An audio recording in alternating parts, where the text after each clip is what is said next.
Uniform civil code వెంటనే ఉపసంహరించుకోవాలి. Uniform civil code వెంటనే వర్ధిల్లాలి భారత్ బచాओ, వర్ధిల్లాలి భారత్ బచాओ, save democracy. Uniform civil code एक आरएसएस और बीजेपी की साजिश है। एक तो अपने गंदे और घिनौने कारनामे जो इन्होंने किए हैं, चाइना 2000 किलोमीटर भारत की ज़मीन हड़प चुका है, जो आर्टिकल 1 है भारत के संविधान का, उसका उल्लंघन कर रहे हैं ये लोग। बेरोज़गारी कहाँ जा रही है ये पूरी दुनिया को पता है। इन लोगों ने किस तरीके से अडानी, अंबानी और इन जैसे दूसरे लोगों को पूरा देश बेच दिया। 80 करोड़ से ज़्यादा लोग आज 5 किलो अनाज के लिए मोहताज हैं सरकार के ऊपर। अडानी अंबानी को हवाई जहाज़, रेल, पोर्ट्स, खनिज पदार्थ, बिजली सब बेच दिया। ये सब चीज़ें छुपाने के लिए ये आने वाली पार्लियामेंट के सेशन में इन्हें कोई बहाना चाहिए। मुस्लिम कम्युनिटी के प्रति नफ़रत जगाने के लिए कोई बहाना चाहिए। और सबसे ज़्यादा बड़ी बात यह है कि ट्राइबल कम्युनिटी से उनकी ज़मीन छीनने का तरीका है यूनिफॉर्म सिविल कोड, सबसे बड़ा। और अंबानी और अडानी जैसे लोग ट्राइबल ज़मीनों पे उनके खनिज पदार्थ चुराने नहीं, लूटने के लिए किस हद तक काम कर रहे हैं ये आप सब लोगों ने देखा ही है। तो ये इनका असली मुद्दा है।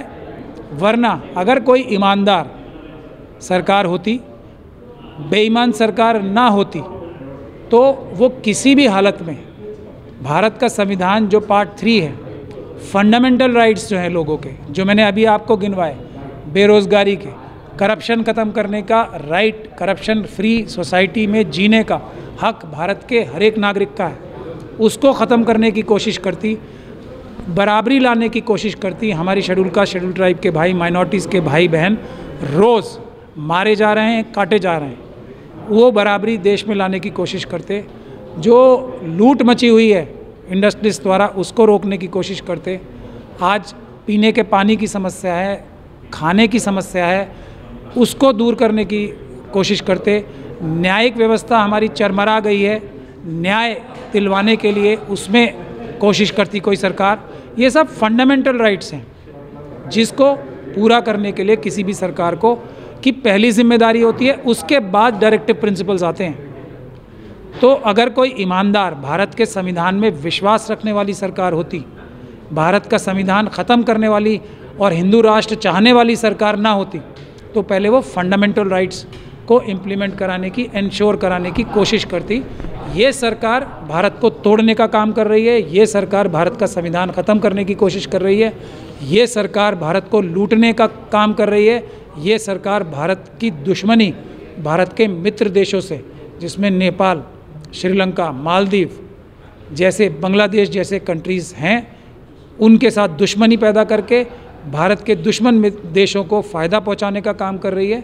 इसीलिए ये सरकार फंडामेंटल राइट्स को पूरे किए बगैर डायरेक्टिव प्रिंसिपल में, और डायरेक्टिव प्रिंसिपल में भी कोई एक चीज़ नहीं है, ऐसी चीज़ जो इनकी लूटमारी में, इनके लूट खसोट में फ़ायदा देगी और इनके गंदे घिनौने कारनामे छुपाने में फ़ायदा देगी, ऐसा ये आर्टिकल 14 यानी कि यूनिफॉर्म सिविल कोड की कोशिश कर रहे हैं।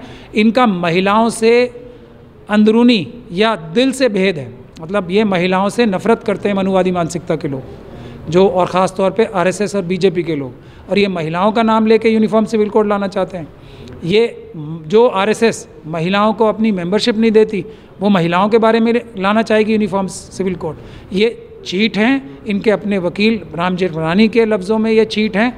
इनका काम सिर्फ लोगों को धोखा देके अपने पैसे कमाना और अपना हिंदू राष्ट्र बनाने की कोशिश करना है, भारत को ख़त्म करना ही इनका एकमात्र ध्येय है। हम सबको मिलके, जो भी भारत का संविधान पसंद करते हैं, संविधान को बचाना चाहते हैं, देश को बचाना चाहते हैं, इनकी पूरी ताकत से मुखालफत करनी चाहिए।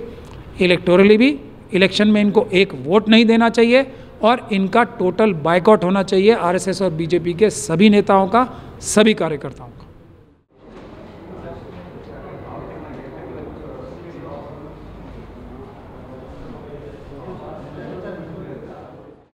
Hmm.